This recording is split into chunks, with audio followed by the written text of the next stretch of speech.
Sosok penceramah Yusuf Mansur atau Ustaz Yusuf Mansur belakangan ini ramai disorot karena isi ceramahnya yang dinilai kontroversi hingga terakhir dugaan penipuan investasi. Bahkan, kediaman Yusuf Mansur di kawasan Tangerang, Banten, digeruduk massa mengenai kasus investasi batubara, Senin, tanggal 20 Juni tahun 2022. Tak sedikit para korban meminta langsung tanggung jawab Yusuf Mansur. Berikut ini profil Yusuf Mansur yang Tribun News rangkum dari Tribun Lampung. Pria yang memiliki nama lengkap Zaman Nur Khotib Mansur ini lahir di Jakarta pada tanggal 19 Desember tahun 1976. Pria yang kerap disapa dengan nama Yusuf Mansur ini merupakan pendakwah, penulis buku dan pengusaha. Diketahui, Yusuf Mansur adalah pimpinan Pondok Pesantren Darul Quran Ketapang, Cipondoh, Cikarang. Selain itu, ia juga merupakan pimpinan dari pengajian Wisata Hati. Terkait keluarganya, Yusuf Mansur memiliki seorang istri dan 5 orang anak. Salah satu putrinya yang cukup terkenal adalah Wirda Mansur. Yusuf Mansur menempuh pendidikan Madrasah Ibtidaiyah, MI, dan melanjutkan ke Madrasah Sanawiyah, MTS. Saat duduk di bangku menengah pertama, Yusuf Mansur dinobatkan sebagai siswa terbakala itu, usianya masih 14 tahun.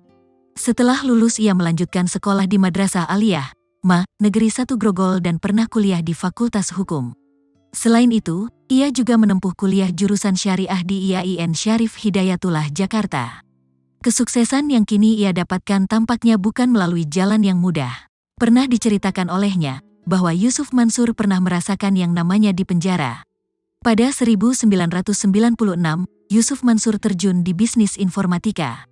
Bisnis itulah yang membuat dirinya terlilit utang dan membuat ia masuk ke dalam penjara selama 2 bulan. Kejadian itu pun kembali terulang pada 1998, Yusuf Mansur kembali masuk ke dalam penjara lantaran bisnis yang ia kembangkan. Selepas keluar dari penjara itulah, ia mencoba memulai usahanya kembali dari nol dengan berjualan es di Terminal Kalideres. Hidupnya mulai berubah saat bertemu dengan seorang polisi yang memperkenalkannya dengan LSM. Saat bekerja di LSM itu, Yusuf Mansur kemudian membuat buku Wisata Hati Mencari Tuhan yang Hilang. Setelah bukunya rilis, ia kerap diundang untuk membedah buku tersebut. Dari situlah, undangan untuk berceramah mulai menghampirinya hingga saat ini.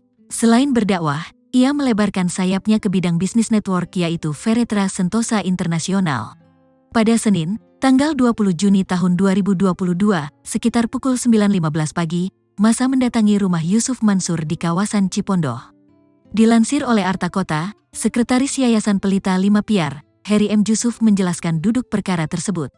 Dikatakan Heri, sebanyak 30 orang berbondong-bondong mencari Yusuf Mansur.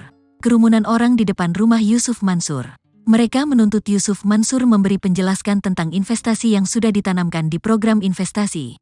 Mereka merupakan investor dari program investasi milik Yusuf Mansur yang bergerak di bidang batubara, yang belum menerima keuntungan sejak tahun 2009 lalu.